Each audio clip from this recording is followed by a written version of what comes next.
My conversation with Lindsay Moran. Lindsay is a former case officer for the CIA. She was in the Clandestine Service, where she specialized in the recruitment of foreign spies, otherwise known as human intelligence. She served from 1998 to 2003. In 2005, Moran published her memoir, Blowing My Cover, My Life as a Spy, where she detailed her time in the agency. Currently, she is a freelance writer, and some of her articles have appeared at the New York Times, the Washington Post, and USA Today.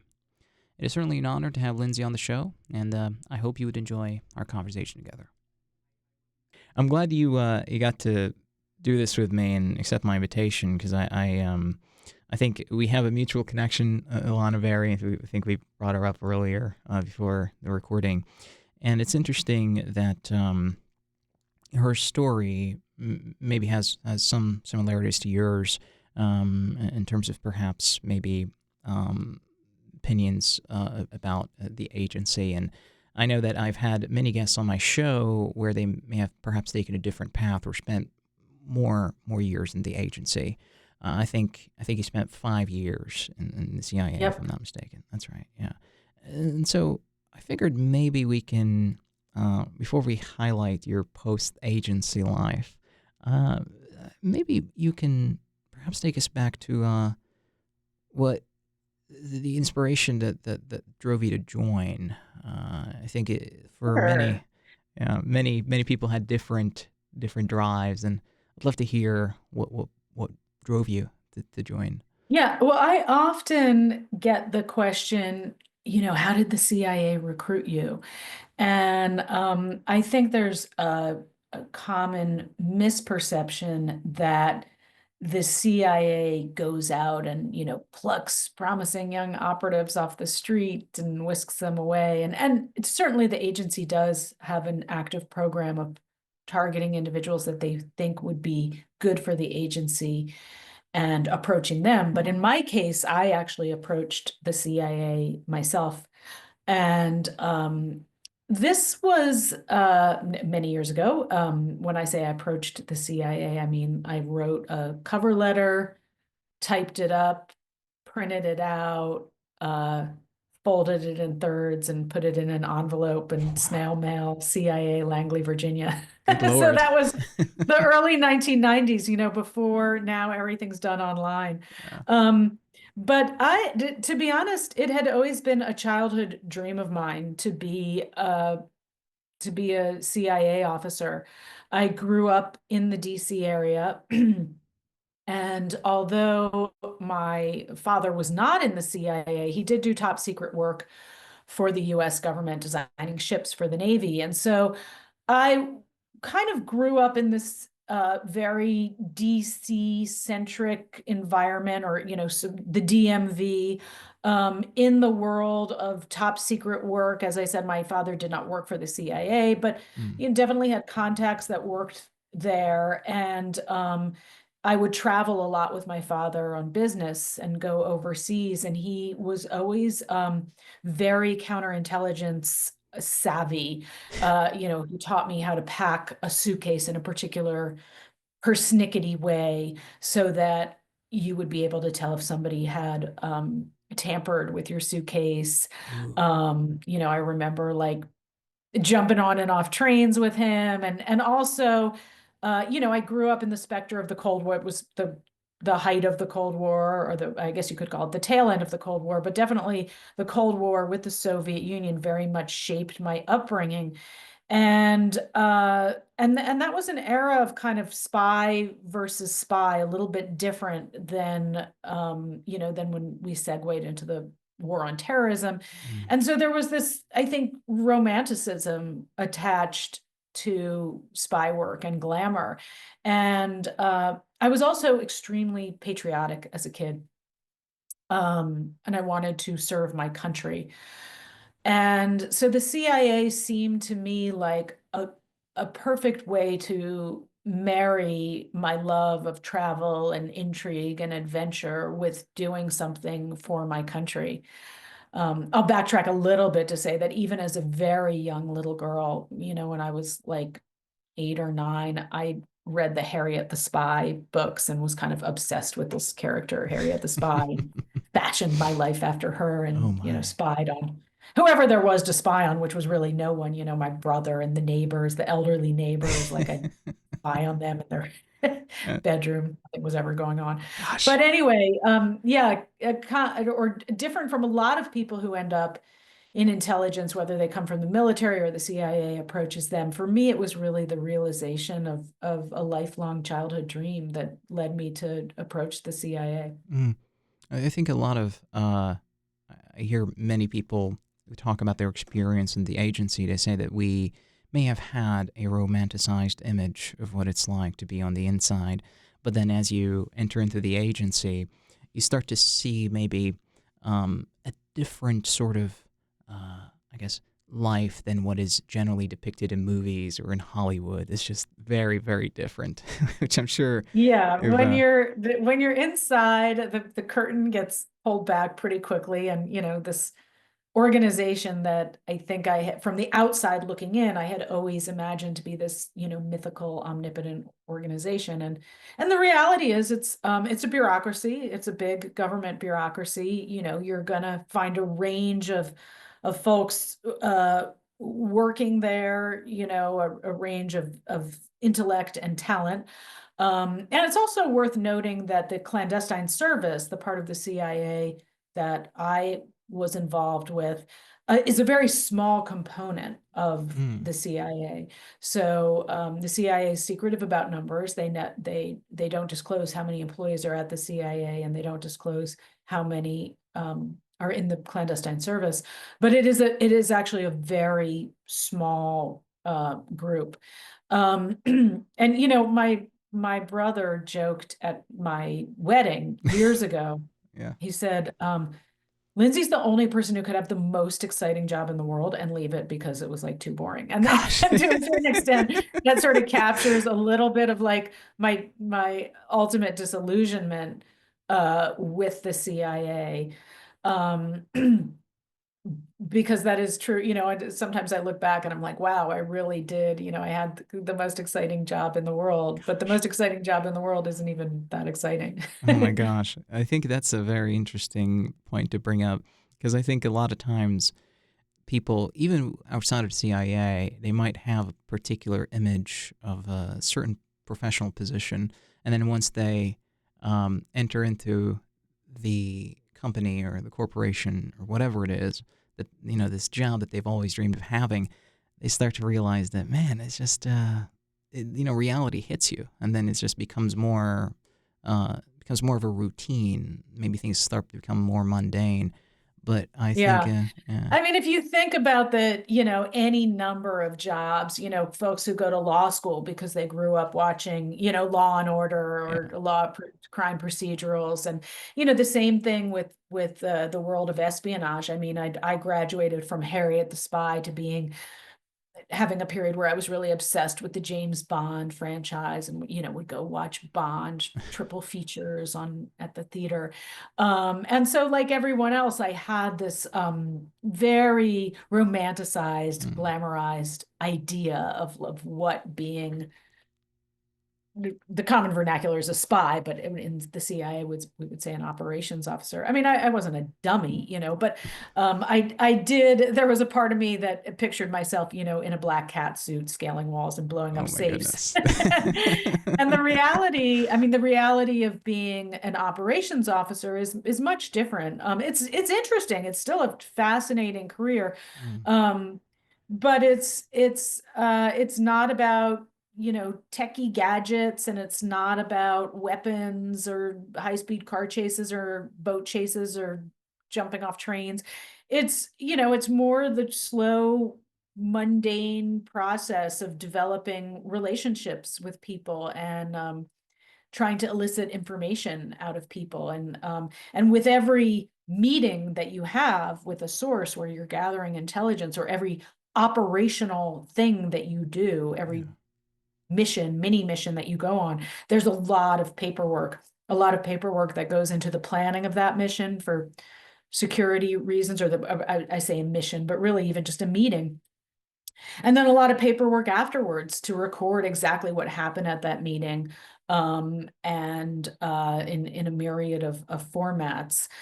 There's also a lot of driving, before Mm. you do anything operational, you have to conduct what's called a surveillance detection route to make sure you're not being followed. So, the simplest task that you're doing, you're going to recon a spot that you might have a meeting later, but before you even go to do that recon, you want to do a surveillance detection route, which can be, anywhere from an hour and a half to 3 hours or even more, where you're ensuring that you're not being followed. And so, Gosh. like, it sounds kind of sexy, like, oh, like I might be followed and I'm looking to see if I'm being followed. But in reality, it's like, hours of driving around. Good Lord. I think that's the side that most people perhaps are not necessarily exposed to, because they might think it's more of like the guns and bullets, and I think that's, if that's the case, then maybe that's when you're blown, your cover is blown. If it's like Yeah, yeah. If you're running down a dark alley, like, and being pursued, something has gone wrong. Well, it's interesting you brought up the human connection element, because I think I've had conversations with Jim Lawler about this, and he mentioned how some of the connections that he made were genuine, and other connections may have been artificial. They were manufactured. And Right. what's I'm sorry? No, yeah, Yeah, I'm wondering that, yeah. yeah. So I was interested to ask you about this from your own experience. How would you describe that human connection that you formed, and what would you learn about maybe humans in general through that type of work that you were doing? Yeah.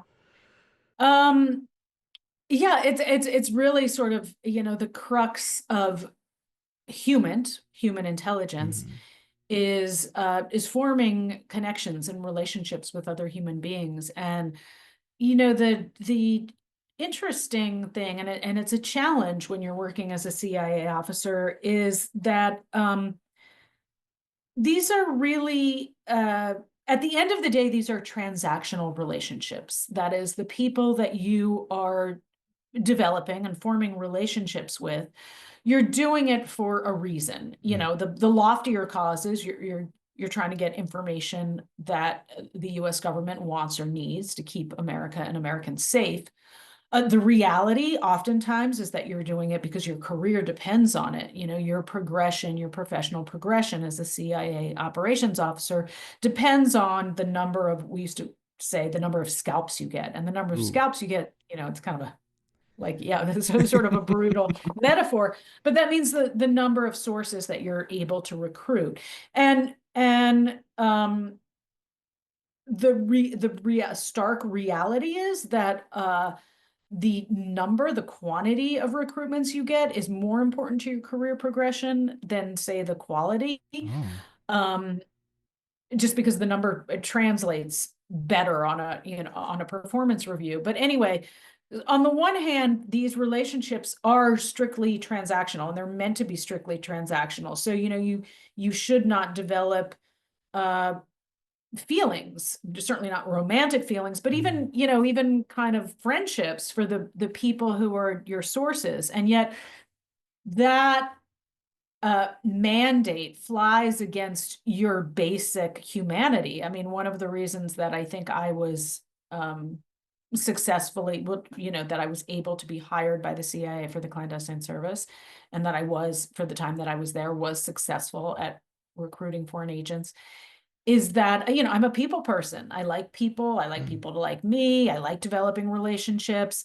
And so uh, it's a challenge to develop these relationships, um, and to manage the relationships and control the relationships, have the relationships not feel like they're transactional to the person, to the source, have that source really feel like they're valued by you. Uh, and at the same time, when it's time to terminate those relationships, and by terminate, I don't mean kill the person, but the relationship is over. you got to walk away, and those are and that relationship is for all intents and purposes over. And so you have to go into this career, I think, with a knowledge and acceptance that your job is to use people. That's it. Mm. Like that is your job. You don't have to like them, but you do have to take care of them and ensure their safety.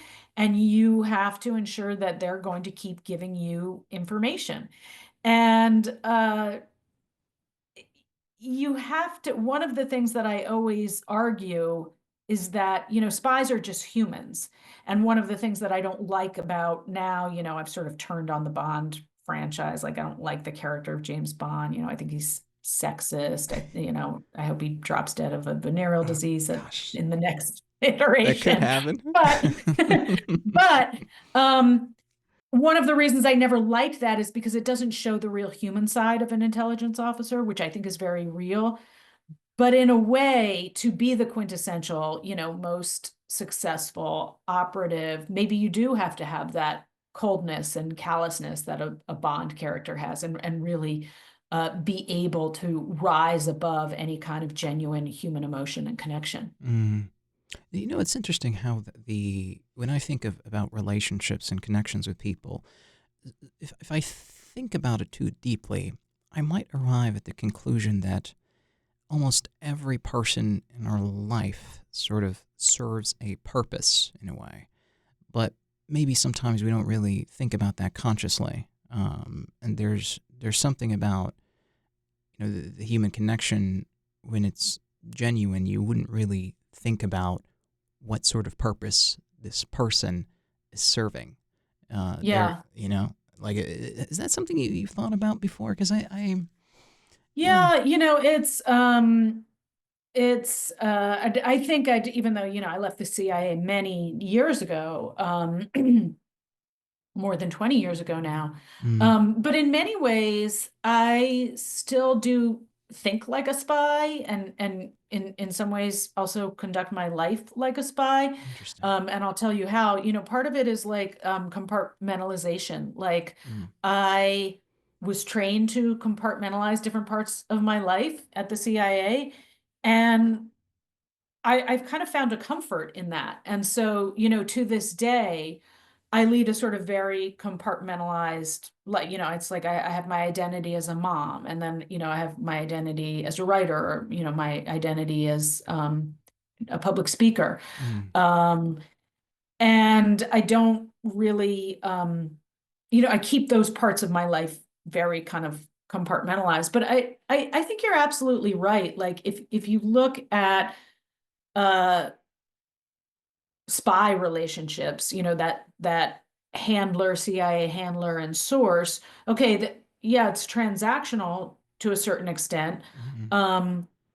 But no relationship is without like affection or understanding. And if you look at your relationships in your own life, each person in your life, serves a purpose. And there's this saying, and I'm sure I'm going to mess it up, um, about relationships. Uh, It's like, oh shoot, I'm going to mess it up. it's fine. It's fine. A reason or a season. Like, my mom would always say to me about like failed love relationships. Hmm.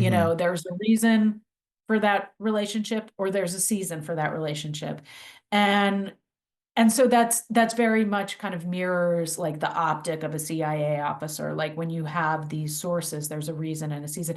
And I think the same holds true for many relationships in our lives.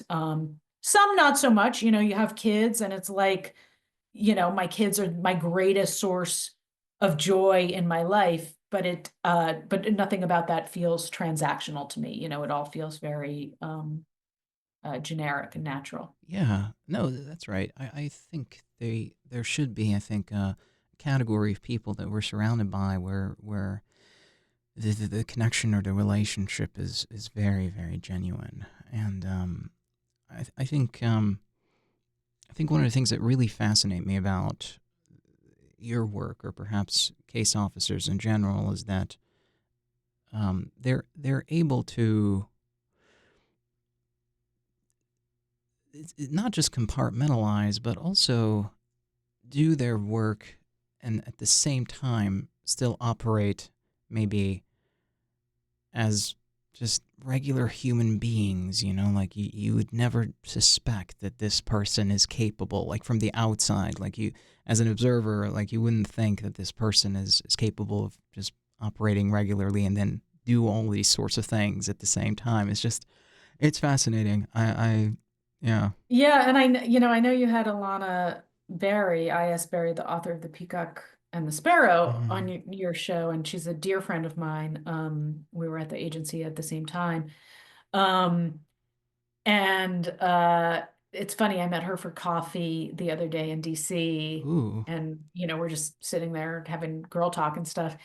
And and we're very much kindred spirits. Yeah. And it dawned on me, like, I doubt anyone would look over and think, wow, I think those two women are like CIA operatives, that you just like you wouldn't suspect. And I think that is one of I've spoken in the past a lot about both the advantages and the challenges of being a woman in the world of intelligence. Um, it very, to this day, I know we've come a long way, or maybe we haven't. I was going to say we've come a long way in terms of sexism in this country, but I'm not entirely convinced of that. Right. Um, but I would say, like, people really rarely suspect women of being operatives, and Wow. so I do think women in many ways are uh natural at the in their ability to elicit information without raising eyebrows or without raising suspicions. Hmm. Well, this, I guess our perceptions sometimes can be of, maybe sexist perceptions can be, and it's funny for me to say it, but can be of benefit in a certain sort of scenario. Maybe in the spy world that can be beneficial. Um, but Yeah, yeah. beneficial in a lot of ways. Like, I just, as a woman, I mean, just the reality is most of our targets around the world are men. That just not always. I mean, I definitely recruited women, Hmm. or handled women. But the sexism pervades globally, and That's true. so Yeah. most of the people, with access to information or placement to power that we're targeting are men. And as a woman, particularly like when I was at the CIA, I was a young woman too. So Hmm. like men are very rarely gonna tell you, yeah, I don't want to meet you for coffee, or I had, like, it was easier. It was much easier to secure that first meeting. It becomes challenging down the road because men in their, infinite either like self-delusion or whatever will always assume that you're romantically interested. So Right. even after I got to that point where I would break cover and be like, all right, this is business relationship, I'm working for US intelligence as a you had to really walk that fine line between flattering a man, playing upon his ego, and the different tactics we use to recruit a human source, making him feel good, making him want to meet with you. Mm. Um, but at the same time, like, making it clear, okay, we're never going to sleep together. So being a female ops officer, it's like you've got a lot of things working in your favor, but you also have a lot more challenges than men do in Mm. that world. It's interesting, that I think the qualities that we might think the CIA is looking for in a person might be different than the reality of what they're looking for. And Hmm. maybe here I would, like to highlight, one thing that I had a former guest of mine share, Jim Lawler, about his recruitment process. And in one instance of the story that he was sharing with me, he said that this person, as he was approaching him on campus, they had like a recruitment, sort of, like one of those ceremonies, like career fairs or whatever, Like this person had a conversation with Jim, and he said that he told Jim that you would be great in the sort of clandestine service, or he told him that you would be good at that. And Jim didn't even know what that was. But it's just there are certain things that maybe recruiters see or look for in a person. And you indicated earlier that you were a people person, so that kind of was one thing that gave you maybe an edge over other candidates. But in addition to the fact that you might be able to elicit information more, perhaps better than maybe a male counterpart, all else equal, what do you think were other traits about you that made them believe that you would be an ideal candidate for a position in the Yeah. clandestine service? Yeah.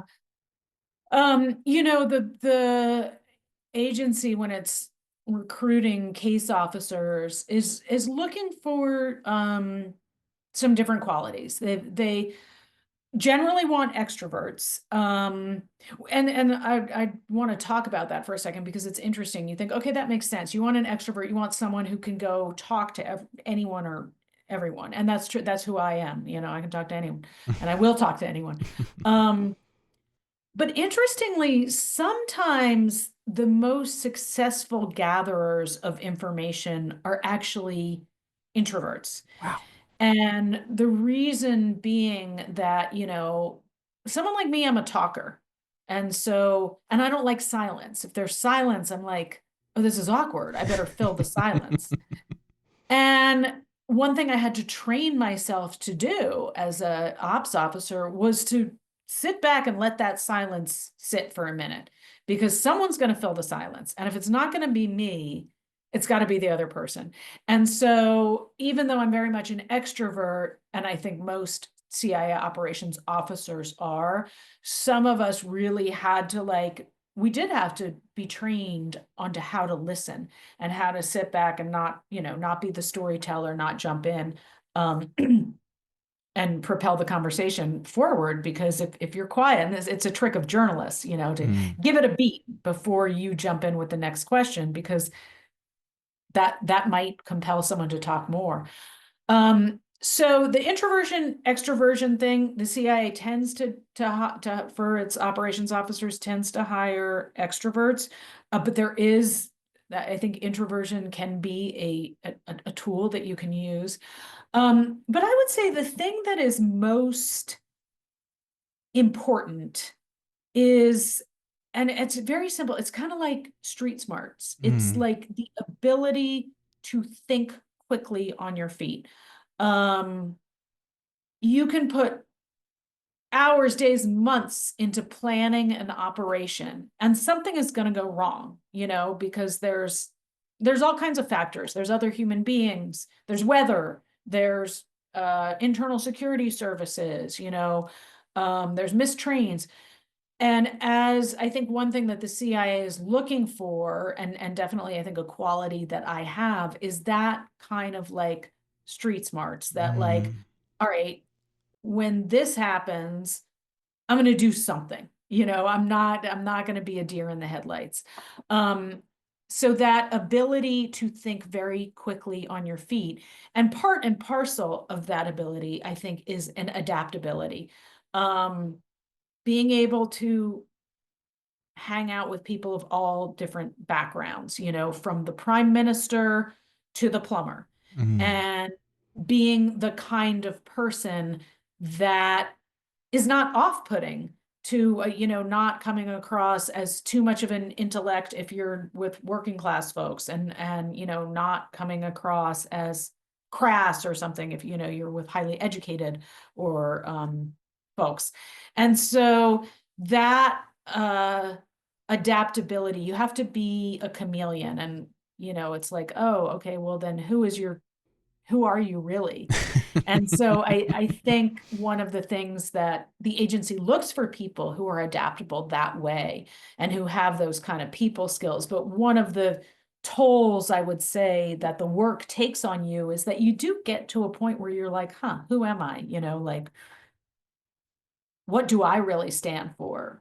What kind of person am I really at my core. And when you're living a lie, as you necessarily are when you're undercover and in the clandestine service, like it's hard to just switch gears and go back to like, oh, I'm just regular Lindsay. And I'll never forget like when I first started with the agency and I had and I hadn't even been through training or out in the field yet or anything. And I had a female mentor and she, who was a veteran case officer, and she said to me, you have to be careful because in this job, you start lying for your job and you end up lying about everything, things that you don't have to lie about. And I just thought, well, that's weird. I wouldn't do that. Like, I've got my job. I lie about what I do to other people who don't know what I do. But other than that, like I can be an honest person. And then, less than a year, I realized, oh wow, like I've become a kind of person who lies about everything because it's the default. It's like I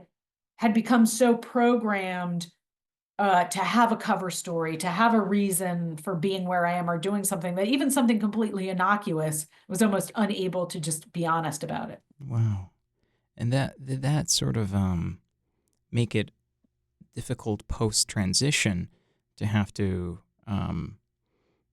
to have to go back to your maybe old you prior to the CIA, because I think these two, like I'm sure these stages of life, I mean, you were completely, like you're experiencing rapid changes. You're changing at a very rapid pace. If we were say compare you to your counterparts who maybe did not go through a similar journey, years go by and perhaps they don't experience the level of change that you have. And that doesn't even take into account the fact that you get to travel or go to this place or go to that place. And, you're experiencing things at a very accelerated pace and your aperture starts to open up and then you're just in environments that make you grow. You're changing and you're changing things. Yeah. And it's, again, I'll never have, I did get disillusioned with the agency and ultimately feel like this is not where I want to spend my career. That was largely for, I would say, ideological reasons. But I certainly have, no regrets about having that experience, having served my country in that way, and also like gaining as much personally as I did from doing that kind of work. And I think a big way in which I've evolved is I joined the CIA because I was very patriotic and wanted to serve my country and, was very much like American girl, and part of that was, I think, growing up in the specter of the Cold War where there were very clear delineations between good and bad.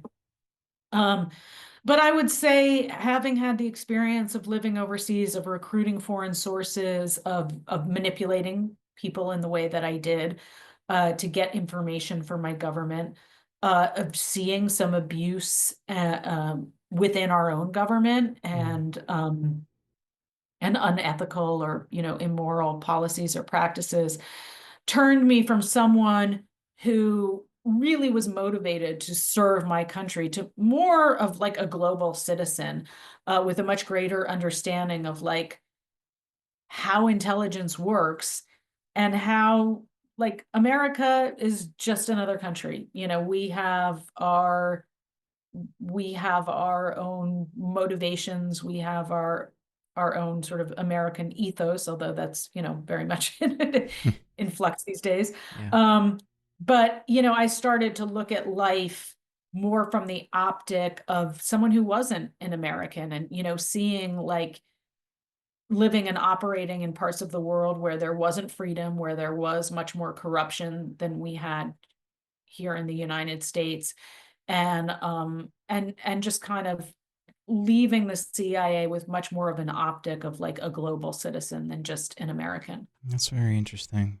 I just it's interesting how you mentioned some of the things that made you disillusioned with the agency, and it got me thinking about how I think in the recruitment process, I don't think they may have expected that you would leave in such a, in a maybe a relatively short period of time, right? Maybe they expected you to have this as sort of your career 10, 20 years inside the agency. But I think a lot of times when I listen to or when I talk to people that have been in the inside for a while, they say that there's something called moral flexibility that the recruiters look for in a potential candidate. And I might ask you here to maybe tell us a few things about how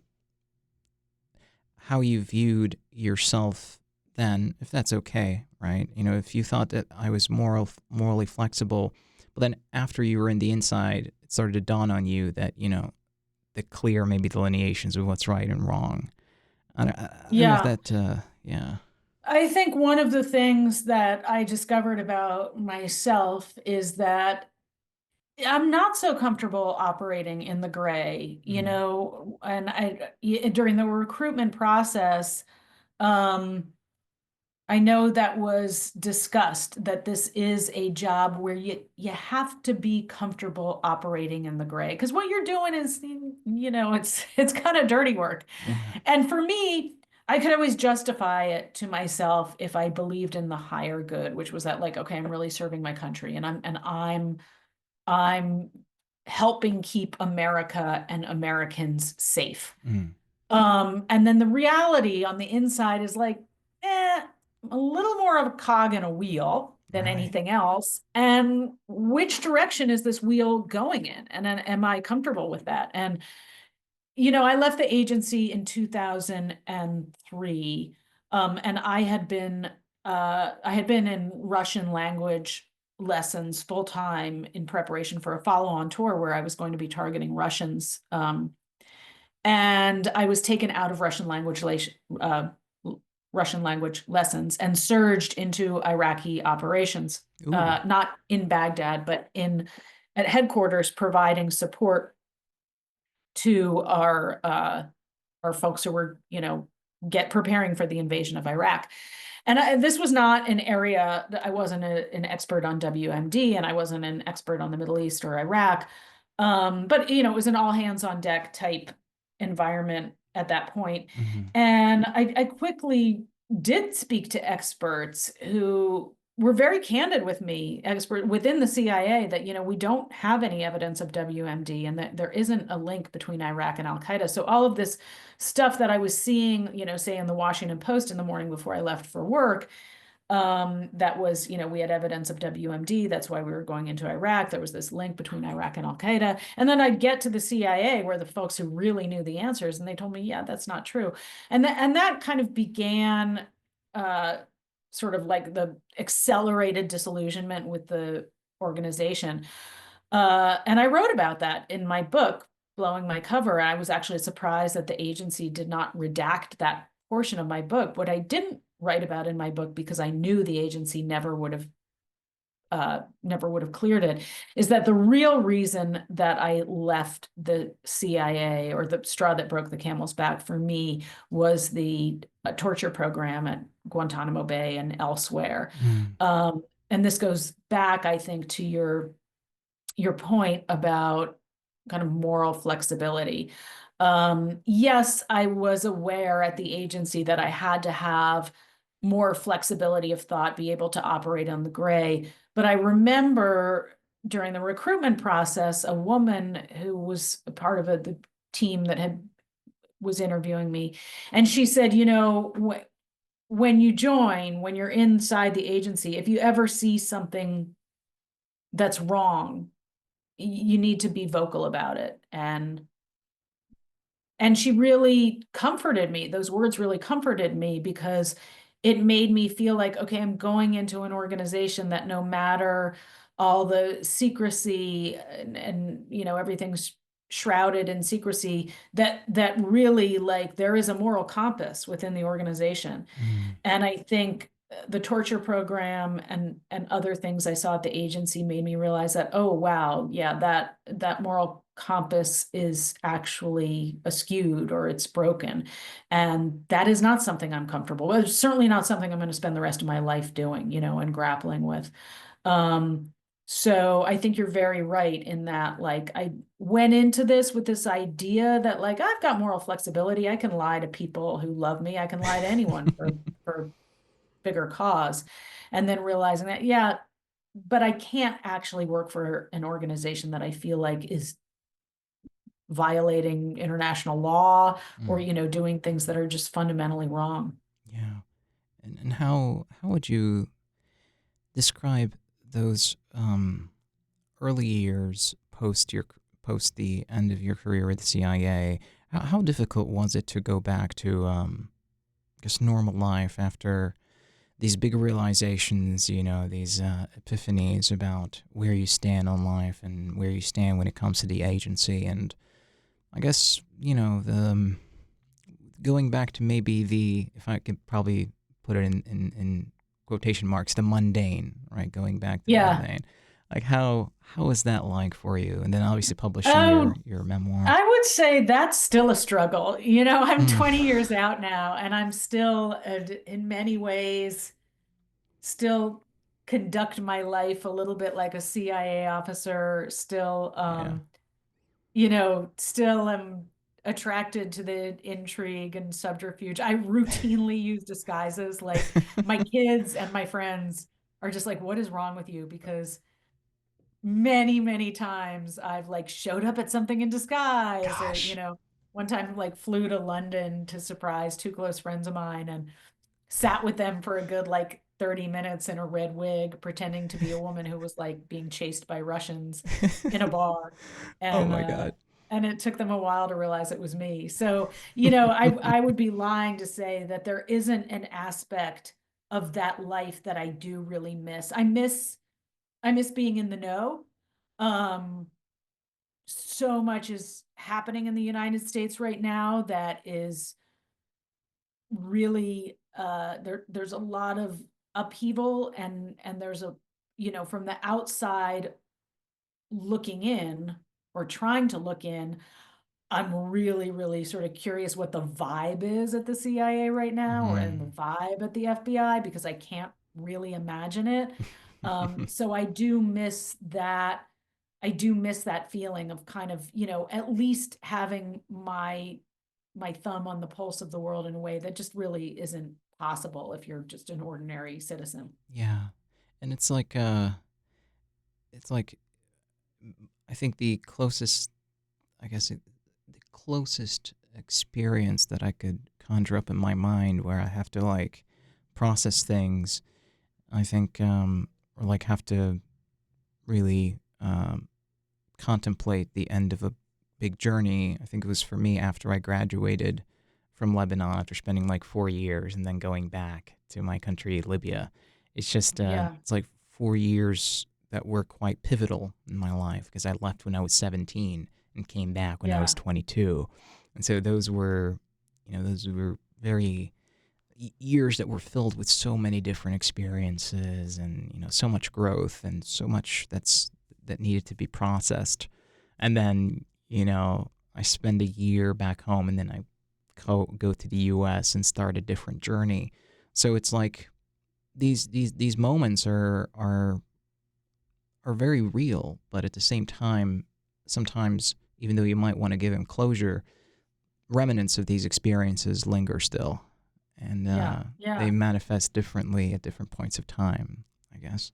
What's interesting, I think, in your experience is that, people think that the CIA has a real impact on the lives of Americans. Or, people will always say, like, is the CIA listening to my calls or whatever? And, the truth of the matter is, like, the CIA doesn't muck around with Americans. Like, Mm. that's not our mandate. We're not law enforcement. Our focus is on foreign intelligence and for recruiting foreigners. Um, but Lebanon and Libya, those are countries that really the populations have the past, the present, and the future have been manipulated Mm. by Western intelligence. And so, your I think curiosity about the way that intelligence and human intelligence works, like, it makes sense because that has had like direct impact on the political aspirations and the political reality of where you're from, you Right. know? Right. No, you're right. And that I think is what triggered it, these experiences and like traveling and being o- being open to I guess being open to being uncomfortable, wanting to experience the world, wanting to talk to people, curiosity. It's one of those things where I it goes back to something you were saying earlier. I'm curious in all types of people, even outside of the podcast. I might have a category of people that I'm talking to on the podcast, but outside of that, my connections with people vary. I talk to people from different sides of the aisle, the people in different backgrounds. I'm just genuinely interested, I guess, in humanity. Maybe I wouldn't think that I'm an extrovert, but I think when it comes to socializing with people, I think I might be um, maybe better than the average person from my home country in doing that. Yeah. Well, there's very much a need for the kind of journalism that you're doing, I think, which is elevated above the political and talking to all different kinds of people and hearing their perspectives, because as well as I, we're in this country and globally, like there is so much rancor and division.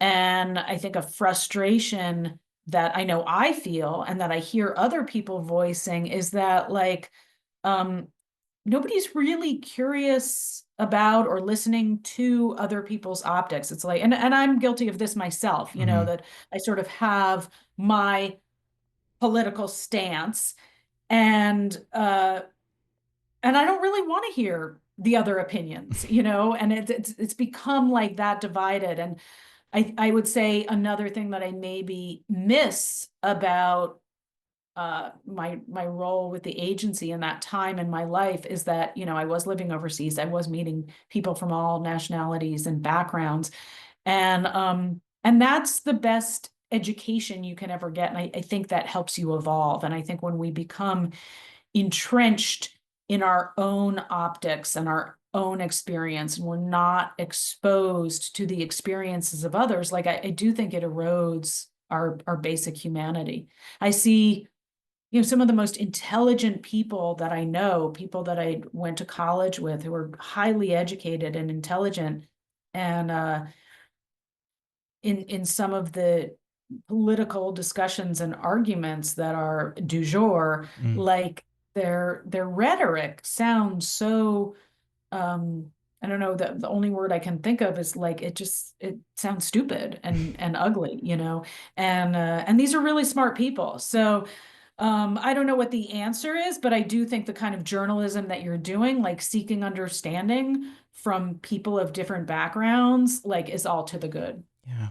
Yeah. Well, thank you so much, Miss Moran, for this wonderful conversation. We're approaching 1:30, and I'm glad we got to do this and talk briefly about your background in life. And I'm sure there's a lot more to cover, and perhaps future recordings together. Absolutely. I'll come on anytime. I am an extrovert, so I love to talk. Thank you. Thank you so much.